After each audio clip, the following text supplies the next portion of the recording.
आज हम इस वीडियो में सीखेंगे सिंगल क्रोशा स्टिच। इसके लिए हमें सबसे पहले चेन स्टिच बनाना पड़ेगा, जो कि क्रोशा के हर स्टिच के लिए बेसिक स्टिच है। यह अगर आपको सीखना होगा तो इसकी लिंक मैंने डिस्क्रिप्शन में दे दी है।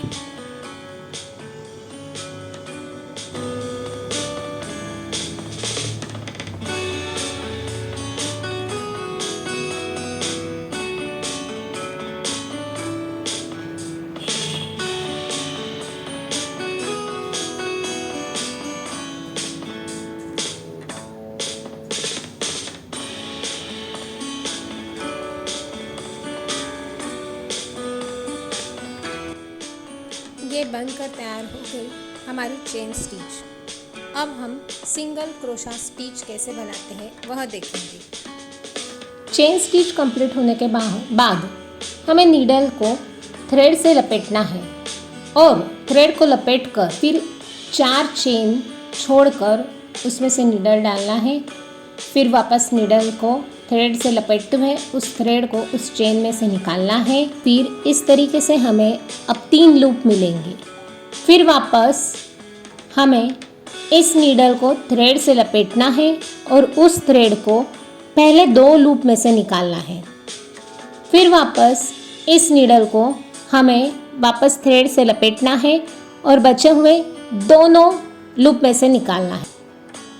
सिंगल क्रोशा स्टिच बनाते हुए हमेशा यह ध्यान रखना है कि जहाँ चेन स्टिच ख़त्म होती है उसके बाद हमेशा आखिरी की 4 चेन छोड़कर ही उसमें नीडल घुमाकर वापस चेन में डाल के 3 में से 2 लूप में और वापस 2 लूप में लेकर उसे कंप्लीट किया जाता है। इसके बाद फिर वापस आपको 1 लूप मिलेगा। उसके बाद वापस नीडल को थ्रेड में घुमाते हुए उसके पास के ही चेन में डालना है और पास के चेन से ही आगे यही स्टेप कंटिन्यू करनी है। इसी तरीके से साइड की चेन में नीडल को डालकर वापस सारी स्टेप्स कंटिन्यू करनी है। अब कोई भी चेन छोड़नी नहीं है और यही स्टेप्स कंटिन्यू करते जाना है।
इस तरीके से हमारी सिंगल क्रोशा स्टिच बनाई जाती है। आगे के पार्ट में हम देखेंगे डबल क्रोशा स्टिच।